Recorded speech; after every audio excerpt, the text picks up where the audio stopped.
News pulse నేను శ్వేత. Hyderabad కోటిలోని SBI ప్రధాన కార్యాలయం ఏటీఎం వద్ద కాల్పులు కలకలం చోటు చేసుకుంది. ఉదయం 7 గంటల సమయంలో రషీద్ అనే వ్యక్తి డబ్బులు డిపాజిట్ చేయడానికి వచ్చారు. అతన్ని ఫాలో అయిన ఇద్దరు దుండగులు గన్తో కాల్పులు జరిపి అతడి వద్ద ఉన్న 6 లక్షల రూపాయల నగదును ఎత్తుకెళ్లారు. ఈ ఘటనలో రషీద్ కాలికి బుల్లెట్ గాయమైంది. సమాచారం అందుకున్న సుల్తాన్ బజార్ పోలీసులు ఘటనా స్థలానికి చేరుకుని దర్యాప్తు ప్రారంభించారు. ఏటీఎం పరిసరాల్లో ఉన్న సీసీటీవీ ఫుటేజ్ను పరిశీలిస్తూ దుండగుల కోసం గాలింపు చర్యలు చేపట్టారు.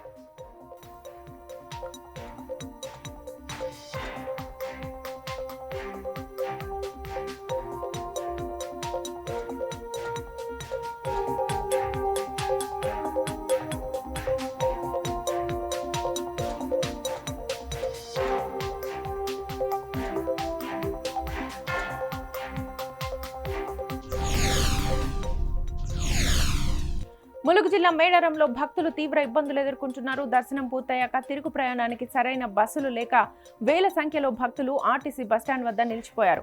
గంటల తరబడి బస్సుల కోసం ఎదురు చూస్తున్నామని వారు వాపోతున్నారు. హన్మకొండ వైపు వెళ్లే బస్సులు లేవని భక్తులు ఆగ్రహం వ్యక్తం చేస్తున్నారు. ముందస్తు ఏర్పాట్లు చేయకపోవడంపై అధికారులపై విమర్శలు గుప్పిస్తున్నారు. మేడారం జాతర ముగిసిన తర్వాత కూడా బస్సుల సంఖ్య పెంచకపోవడం వల్లే ఈ పరిస్థితి ఏర్పడిందని భక్తులు చెబుతున్నారు. వెంటనే అదనపు బస్సులు ఏర్పాటు చేయాలని డిమాండ్ చేస్తున్నారు.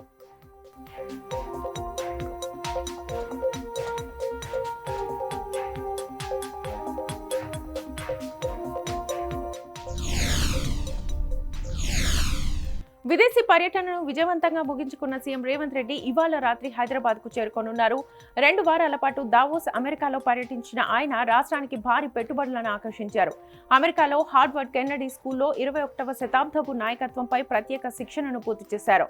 ఫిబ్రవరి 2న సచివాలయంలో సమావేశాన్ని నిర్వహించి మున్సిపల్ ఎన్నికలపై చర్చిస్తారు. ఫిబ్రవరి 3 నుంచి జిల్లాల పర్యటనను ప్రారంభిస్తారు.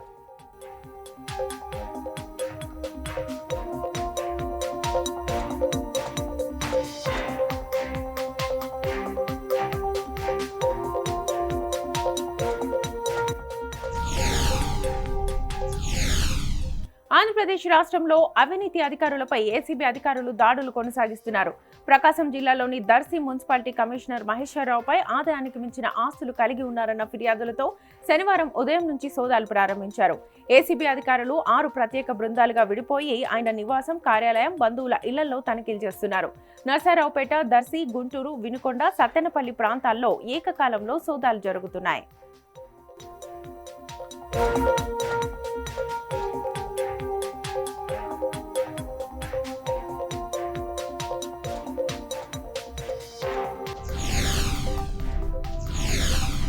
టీటీడీ కీలక నిర్ణయం తీసుకుంది. తిరుమలలో విక్రయించే శ్రీవారి బంగారం, వెండి, డాలర్ల అమ్మకాలను తాత్కాలికంగా నిలిపివేసింది.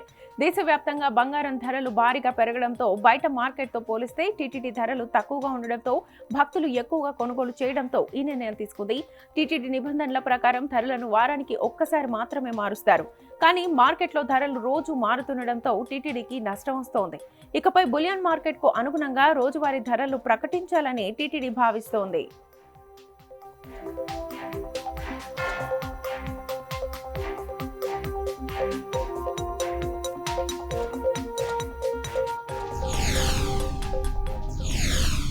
మహారాష్ట్ర ఉప ముఖ్యమంత్రి అజిత్ పవార్ దుర్మరణంతో ఏర్పడ్డ రాజకీయ శూన్యతకు తెరపడింది. ఆయన భార్య సునేత్రా పవార్ను తదుపరి డిప్యూటీ సీఎంగా నియమించేందుకు ఎన్సీపీ నేతలు నిర్ణయించారు. శనివారం సాయంత్రం ఆమె ఉప ముఖ్యమంత్రిగా ప్రమాణ స్వీకారం చేయనున్నారు. ఎన్సీపీ సీనియర్ నేతల ప్రతిపాదనను అంగీకరించిన సునేత్ర భర్త వారసత్వాన్ని కొనసాగించేందుకు ముందుకొచ్చారు.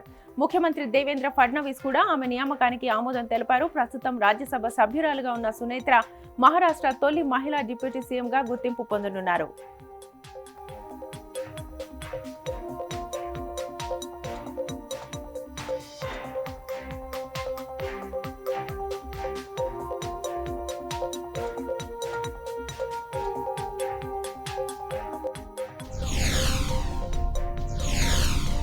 నార్కోటిక్స్ కంట్రోల్ బ్యూరో పెద్ద అంతర్రాష్ట్ర డ్రగ్స్ మాఫియాను బయటపెట్టింది.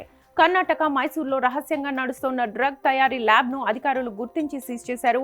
ఈ కేసులో దాదాపు 10 కోట్ల విలువైన డ్రగ్స్, 25.6 లక్షల నగదు, ఒక టయోటా ఫార్చ్యూనర్ వాహనం, 500 కిలోలకు పైగా రసాయనాలను స్వాధీనం చేసుకున్నారు.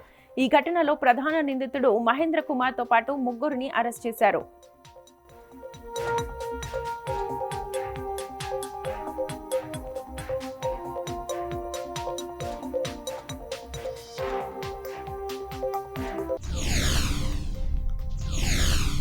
అమెరికా ప్రభుత్వం 2026కి H1B వీసా లాటరీ రిజిస్ట్రేషన్ వివరాలు వెల్లడించింది.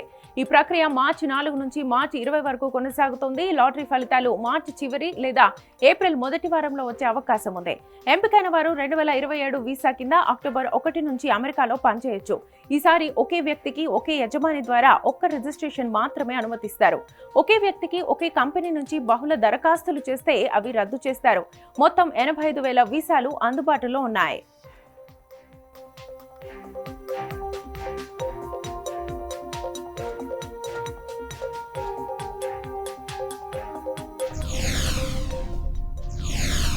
జనవరి 31న తెలుగు రాష్ట్రాల్లో బంగారం వెండి ధరలు మళ్లీ తగ్గాయి. బంగారం మార్కెట్లో నేటి ధరల ప్రకారం 22 క్యారెట్ బంగారం 10 గ్రాములకు 1,47,200 రూపాయలుగా ఉంది. ఇది నిన్నటి ధరతో పోలిస్తే 7,900 తగ్గినట్లుగా వ్యాపారులు తెలిపారు. అదేవిధంగా 24 క్యారెట్ల బంగారం 10 గ్రాములకు 1,60,580 రూపాయలుగా ఉంది. మరోవైపు వెండి ధర కూడా భారీగా తగ్గి ప్రస్తుతం కిలో వెండి ధర 3,50,000గా కొనసాగుతోంది.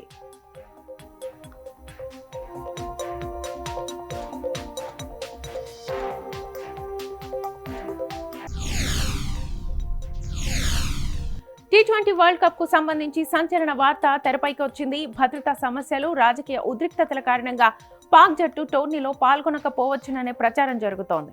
ఈ నేపథ్యంలో పాక్ స్థానంలో ఉగాండా జట్టు రీప్లేస్మెంట్ గా సిద్ధంగా ఉందని క్రికెట్ వర్గాల్లో చర్చ మొదలైంది. ఆఫ్రికా క్వాలిఫైయర్స్ లో అద్భుత ప్రదర్శనతో తొలిసారిగా వరల్డ్ కప్ కు అర్హత సాధించిన ఉగాండా జట్టు ఇప్పటికీ అవసరమైన ఏర్పాట్లు చేసుకుంటోంది.